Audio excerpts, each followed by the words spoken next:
Hola, ¿qué tal? Bueno, el día de hoy vamos a complementar un poquito el video previo que hice sobre hipotiroidismo y pues vamos a hablar de algo que es el superlativo del hipotiroidismo. Esto se llama coma mixedematoso. En realidad el término coma mixedematoso se dice que es un término pues poco apropiado, ya que mayormente el paciente que cuenta con el famoso coma mixedematoso pues no tiene coma. No es común que el paciente se presente realmente con la presencia, valga la redundancia, de mixedema. Muchos de ellos no tienen el clásico edema sin fobia característico del hipotiroidismo. Y por eso me parece un término poco apropiado, ¿no? Eso está descrito en la literatura. Y también es importante que recordemos algunos aspectos sobre la epidemiología. Algunos aspectos sobre la epidemiología de este coma mixedematoso es que no es tan común, de hecho se considera un poco raro. Se han descrito alrededor de 350 casos.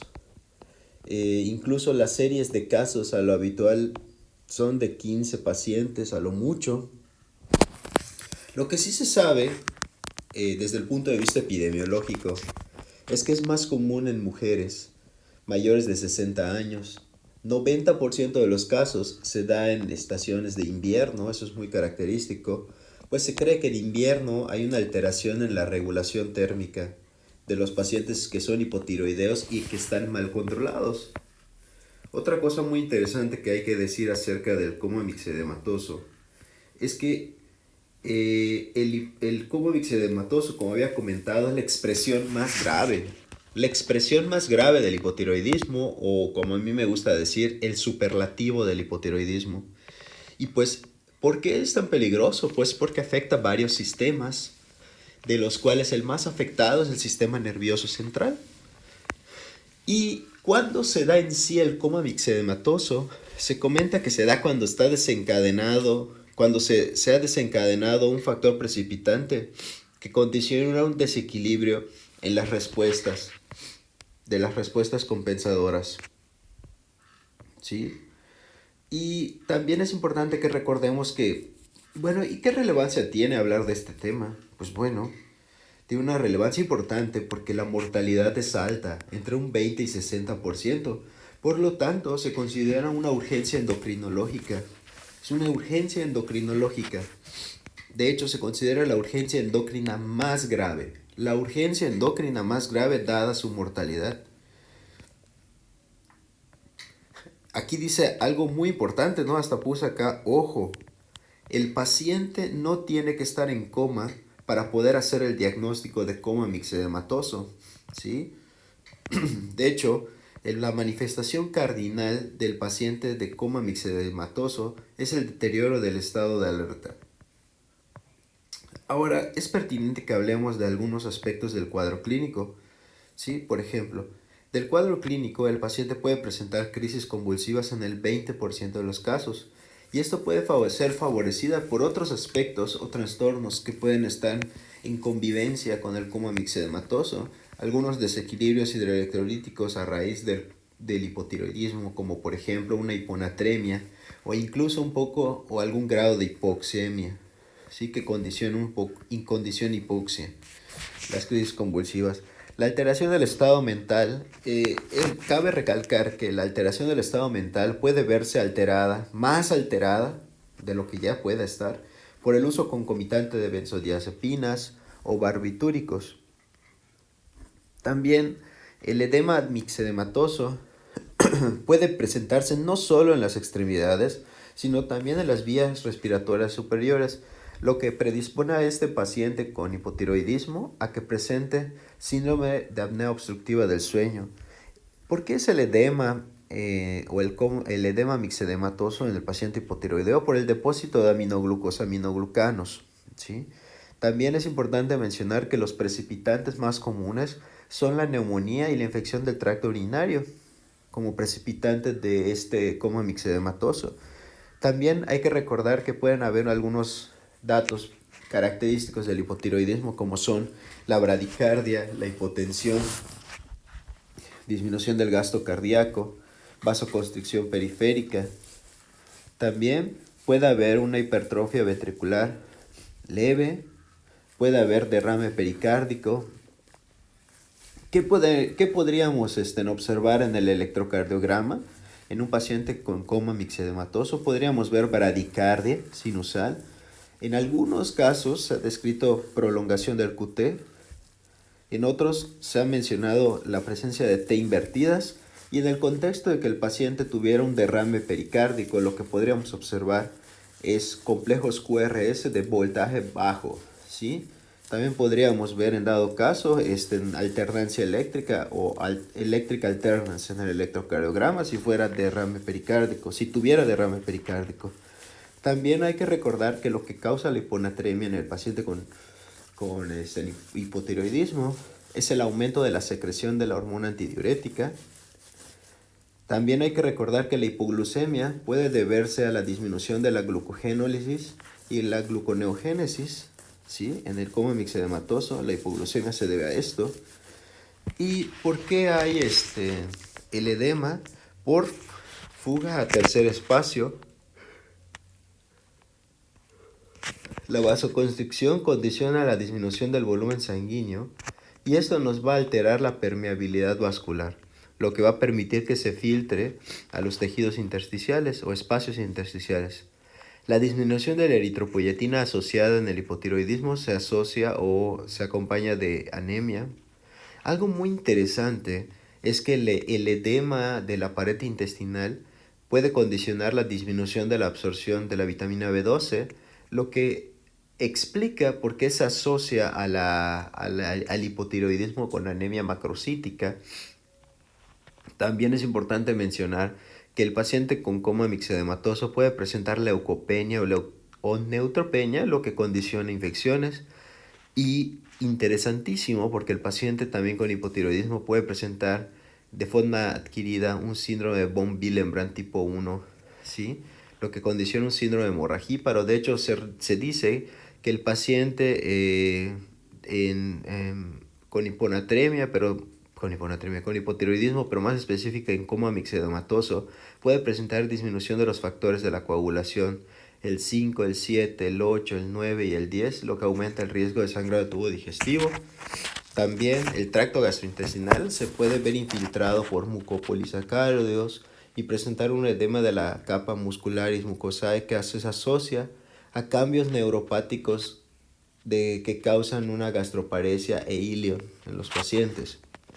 Puede haber hipotermia, que de hecho es un signo característico. Esta hipotermia puede ser muy intensa, incluso con temperaturas menores a 30 grados. Puede haber hipertrofia muscular con debilidad muscular proximal. Eso es muy importante, ¿no? Porque la debilidad muscular proximal puede verse tanto en hipotiroidismo como en hipertiroidismo. Algo característico en el aspecto neurológico es la presencia de hiporreflexia.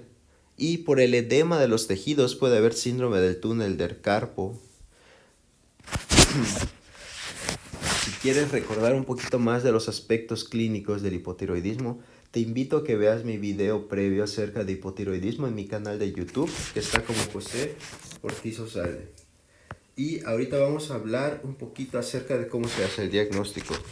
En cuanto al diagnóstico, primero que nada, tenemos que sospecharlo mediante las manifestaciones de hipotiroidismo.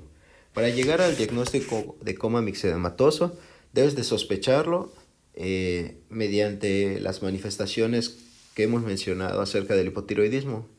De hecho, debe de estar la presencia de manifestaciones de hipotiroidismo franco, más alteración del estado mental o de alerta, más presencia de hipotermia, que vean qué importante es, ¿eh? Y más menos, o sea, puede o no haber factor precipitante. Dice, la mayoría de los pacientes pues, va a presentar la habitual dato de laboratorio de tener una TSH muy elevada, hormona estimulante de tirotropina muy elevada, con una T4 libre, que es la que nos da la actividad, actividad biológica que luego se convierte a T3, pero finalmente el diagnóstico se hace así, TSH muy elevada con T4 libre muy disminuida. No obstante, Eso es porque la mayoría de los hipotiroidismos pues son de carácter primario. Sin embargo, en un porcentaje más pequeño, como un 5-10%, tenemos presencia de alteraciones del perfil hepático compatibles con hipotiroidismo central, como lo es tener una TSH que esté normal o baja, acompañada de un T4 libre baja. ¿Vale? Estas son características de hipotiroidismo central, o sea, un hipotiroidismo que puede afectar o la hipófisis, que sería secundario, o la hipotálamo, que sería hipotiroidismo terciario. ¿Y qué otros datos de laboratorio apoyan el diagnóstico? Pues bueno, se ha visto que se puede incrementar la CPK o las enzimas musculares, la creatinfosfoquinasa, mayor de 500 veces. Principalmente una isoenzima que se llama CPKMM, ¿sí? Hay CPKMB, CPKMM, CPKBB, etc. La que se eleva más la que se puede elevar más en coma mixedematoso es la CPKMM, que se origina en el músculo esquelético. No la confundamos con la isoenzima CKMB, que es de miocardio. Y bueno, ¿cuál es el tratamiento? El tratamiento, primero que nada, estos pacientes idealmente deben de ser manejados en terapia intensiva, ya que requieren un monitoreo con o sin catéter de Swan-Ganz, o sea, requieren un monitoreo que puedes considerar ser invasivo o no, dependiendo de las características del paciente. Ok, parte del tratamiento por sentido común, si tenemos un paciente con hipotiroidismo, entonces debes de considerar que parte del manejo es la restitución de las hormonas tiroideas. Y el tratamiento, primero que nada, debes de saber que se basa en la opinión de expertos. Lamentablemente no han habido tantos casos juntos como para poder hacer ensayos clínicos, etc. Entonces se basa mucho en lo que han hecho varios expertos y se han hecho consensos, pláticas acerca de cómo se va a dar el manejo. Pues bueno, lo lógico sería pensar que, bueno, si tienes hipotiroidismo, pues te voy a dar las hormonas tiroideas. Sin embargo, las dos hormonas tiroideas, ¿no? La T4 y la T3. Sin embargo, ha habido un poco de controversia acerca del uso concomitante de ambas hormonas.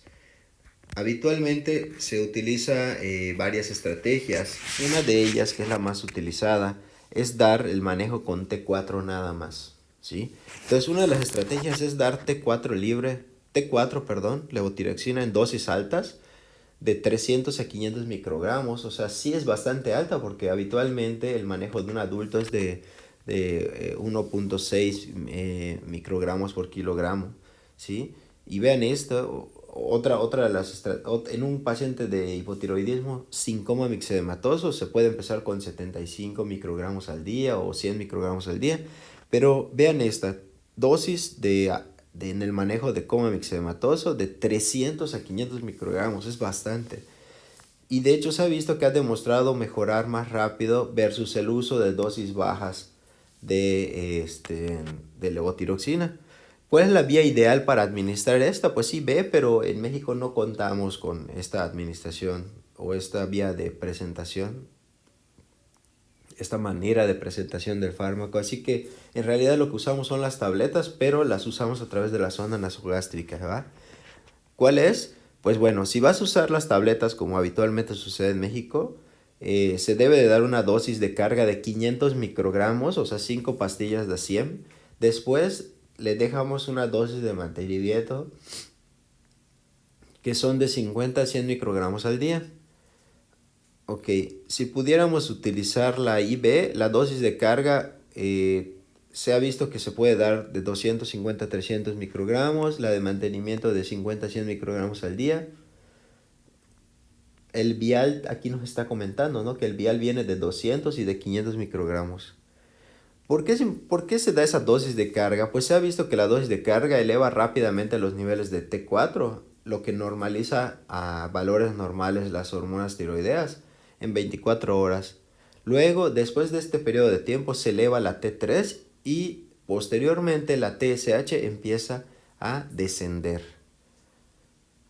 Es lo que les decía, se hizo un estudio donde se se documentó que no había diferencias en la efectividad de dar vía IV versus vía oral o sonda nasogástrica.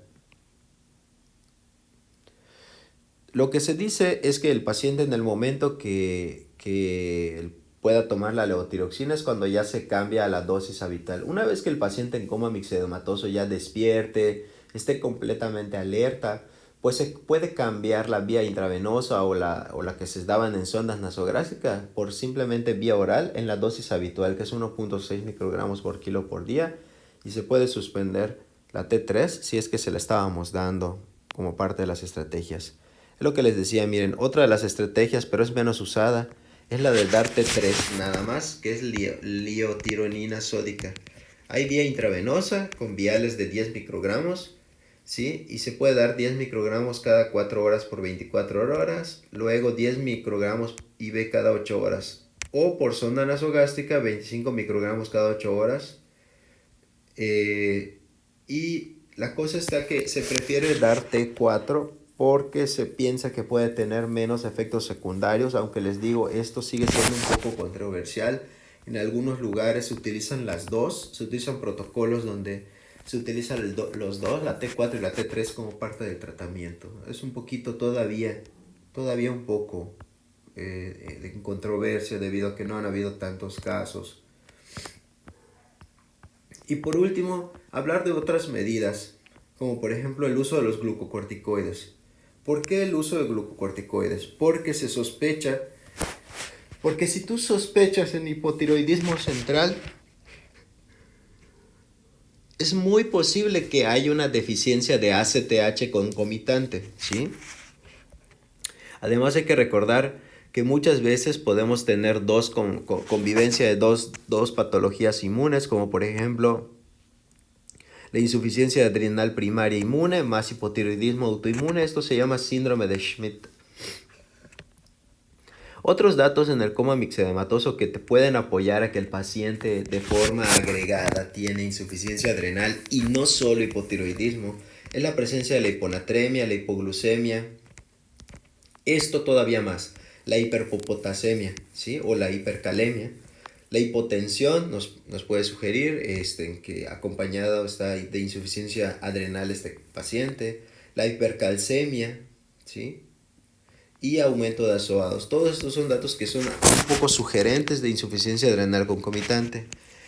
Además, debemos de recordar que por los puntos antes mencionados, lo que se acaba de mencionar, es que a todo paciente con coma mixedematoso, a todo paciente con hipotiroidismo central por laboratorio, o todo aquel que simple y llanamente por alguna razón sospechas que tenga de forma concomitante insuficiencia adrenal, se debe de dar corticoides, se debe de dar hidrocortisona, ¿sí? Porque esto se debe de dar ya que las hormonas tiroideas cuando se administran normalmente aumentan la depuración del cortisol. Por lo tanto, si el paciente tenía insuficiencia adrenal y tú le das hormonas tiroideas sin haberle dado glucocorticoides, puedes depurar súbitamente el poquito cortisol que tenía el paciente con insuficiencia adrenal. No olvidemos que la característica endocrinológica primordial de la insuficiencia adrenal es el hipocortisolismo. Entonces podríamos provocarle una crisis adrenal aguda, y lo cual tiene una alta mortalidad. Por lo tanto, en ese contexto de coma mixedematoso, en el contexto de hipotiroidismo central por laboratorio o sospecha de insuficiencia adrenal, hay que dar hidrocortisona concomitantemente al uso de los hormonas tiroideas. Se aplica hidrocortisona 100 miligramos cada 8 horas antes de iniciar a tomar la muestra de cortisol sérico basal. Te dice, antes de que la apliques, toma una muestra de cortisol sérico basal. Si sale elevado, en realidad quiere decir que no tiene hipocortisolismo el paciente, puedes suspender la hidrocortisona. Sin embargo, si sale normal o si sale bajo, debemos de continuar la hidrocortisona hasta saber la causa del hipocortisolismo. En conclusión, usar hidrocortisona. Y aquí te dice qué otras medidas podemos tomar en el paciente con coma mixedematoso. En el paciente con coma mixedematoso podemos considerar el apoyo respiratorio con intubación orotraqueal con ventilación mecánica por sedación, el paciente puede estar muy adormilado. Como dijimos, uno de los datos característicos es la alteración del estado mental. Puede ser que requieras intubación por hipoxemia persistente a pesar de uso de oxígeno o por retención de CO2, o sea, datos de insuficiencia respiratoria tipo 1 y tipo 2, o por simplemente disminución del estado neurológico. Líquidos y electrolitos, aquí te comentan que si hay hipotensión, es una de las pocas veces en las que sí vamos a administrar solución glucosada junto con solución salina, con o sin solución salina, para aportar glucosa y aportar líquido isotónico, ¿sí? Sobre todo en casos de la hiponatremia, ¿sí? La hiponatremia, lo que aquí menciono, la hiponatremia se debe a que la disminución de la depuración de agua libre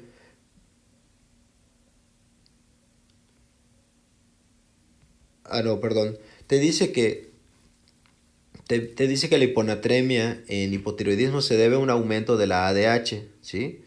Y que la restricción de líquidos puede ayudar junto con la corrección de las hormonas tiroideas.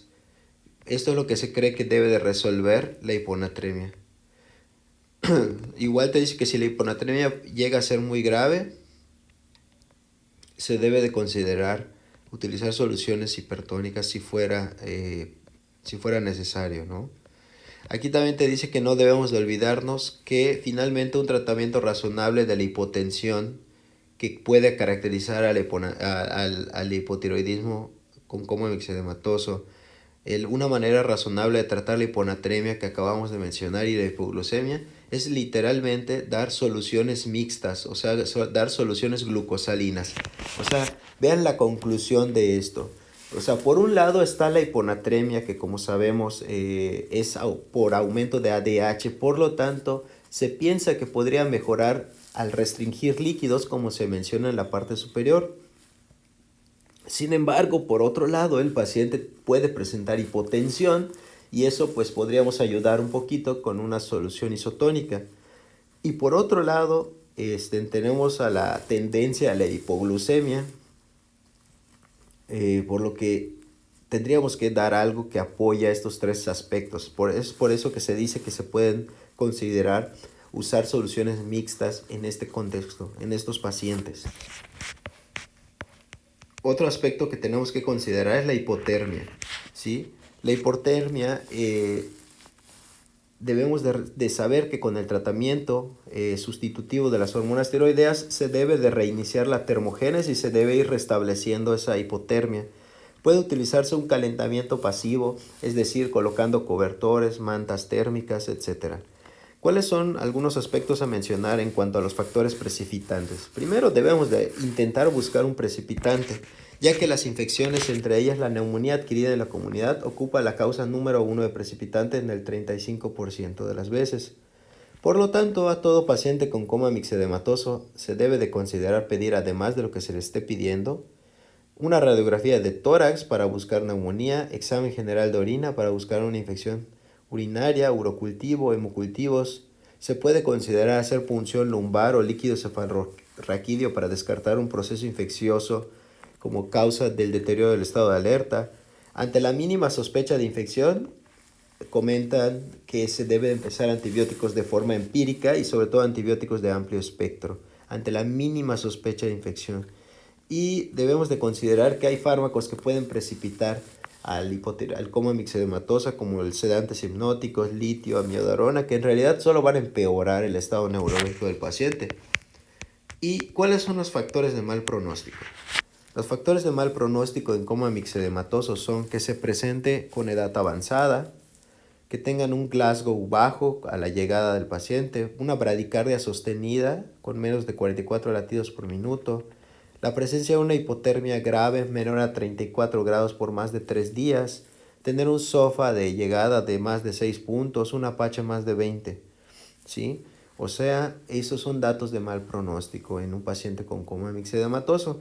¿Cuáles son las principales causas de muerte en coma mixedematoso? Insuficiencia respiratoria aguda, ¿sí?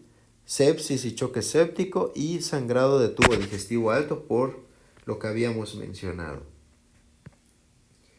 Pues bueno, espero que haberles ayudado un poquito con este breve resumen acerca de coma mixedematoso. Es un tema muy importante. Quiero que sepan que la mayoría de los datos los tomé de un librito, del Subirán de Urgencias Médicas Quirúrgicas. Muy buen libro, cómprenlo. Y pues bueno, espero que les haya gustado esta mecánica.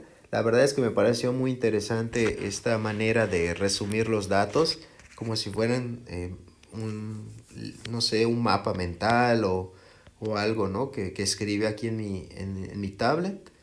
Y pues bueno, ya no los entretengo mucho. El tema de hoy, como mixematoso, síganme en mi canal de YouTube y pues nos estamos viendo.